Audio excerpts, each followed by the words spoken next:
የሴቶችና ማህበራዊ ጉዳይ ሚኒስቴር በተለያዩ ሀገራት በአስቸጋሪ ሁኔታ ላይ የሚገኙ ኢትዮጵያውያን ስደተኞችን ወደ ሀገር ቤት የመመለሱ ሂደት ተጠናክሮ እንደሚቀጥል አሳውቋል።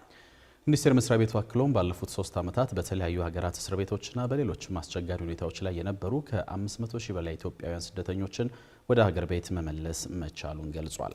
በዓለም አቀፍ ደረጃ በነገው ዕለት የሚከበረውን የዓለም የፍልሰተኞች ቀን ምክንያት በማድረግ በተዘጋጀው የውይይት መድረክ ላይ ሪፖርተራችን ፍስሐ ደሳለኝ ተገኝቶ ነበር። ተጨማሪ ዝርዝር መረጃ አለው። ነገ ታኅሳስ 9 ቀን 2018 ዓ.ም በመላው ዓለም ታስቦ የሚውለውን የዓለም የፍልሰተኞችን ቀን በማስመልከት ፖፑሌሽን ሚዲያ ሴንተር የተሰኘው መንግስታዊ ያልሆነ ተቋም በዛሬው ዕለት የውይይት መድረክ አካሂዷል።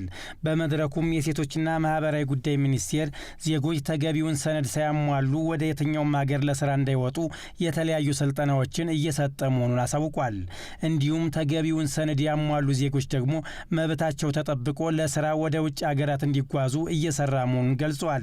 ይህ እንዳለ ሆኖ በተለያዩ ጊዜያት ከሀገር ወጥተው በተለያዩ እስር ቤቶችና በሌሎች አስቸጋሪ ሁኔታዎች ውስጥ የነበሩ ኢትዮጵያውያን ፍልሰተኞች ወደ ሀገራቸው እንዲመለሱ ማድረጉንም ያሳውቀው ከተለያዩ አጋር አካላት ጋር በመተባበር ባለፉት 3 ዓመታት ከ500 ሺህ በላይ ለችግር የተጋለጡ የሚገኙና በተለይ ደግሞ በዋናነት ከሳውዲ አረቢያ፣ ከየመን፣ ታንዛኒያ፣ ከሱዳን፣ ከሊባኖስ፣ ከማይናማርና ከኦማን ሲኖሩ የነበሩ ዜጎቻችን እንዲመለሱ በማድረግ ተገቢውን ማህበራዊና ስነልቦናዊ ኢኮኖሚያዊ ድጋፎች እንዲያገኙና ወደ ማህበረሰቡ እንዲቀላቀሉ በማድረግ ከፍተኛ የዜጋ ተኮር ስራዎች ሲሰሩ ቆይተዋል።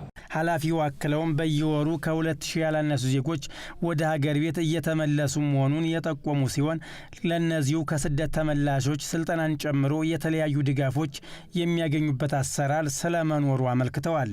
ይህ እንዳለ ሆኖ ታዲያ አሁንም ድረስ ተገቢውን ሰነድ የሌላቸው ነገር ግን የተለያዩ የሀገሪቱ መውጫ በሮችን በመጠቀም ህገወጥ ፍልሰትን እንደ አማራጭ የሚወስዱ ዜጎች መኖራቸውንም አመልክተዋል። ከፍተኛ ቁጥር ያላቸው ፍልሰተኞች ጅቡቲን፣ ሶማሊያንና የመንን በማቋረጥ መዳረሻቸውን ሳውዲ አረቢያና ደቡብ አፍሪካ በማድረግ በመቶ ሺዎች የሚቆጠሩ ወጣቶች ከሀገር እየወጡና ለስነ ልቦና፣ ለጤና፣ ለኢኮኖሚ፣ ለአካል ጉዳትና ብሎም ለሞት ለሚያደርሱ ጉዳቶች እየተዳረጉ ይገኛሉ።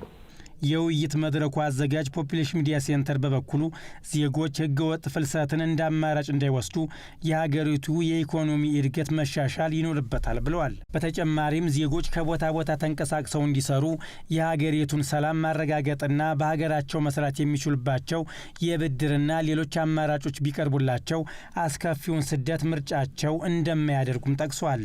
ስደትን ስንመለከት በአጠቃላይ እንደው በጣም ቀላል አድርገን አይደለም የምናየው። ልክ አንድ ሰው እንደው ከአንድ ቦታ ተነስቶ ወደ አንድ ቦታ ልክ እንደሚሄድ ቀላል አይነት ነገር አይደለም።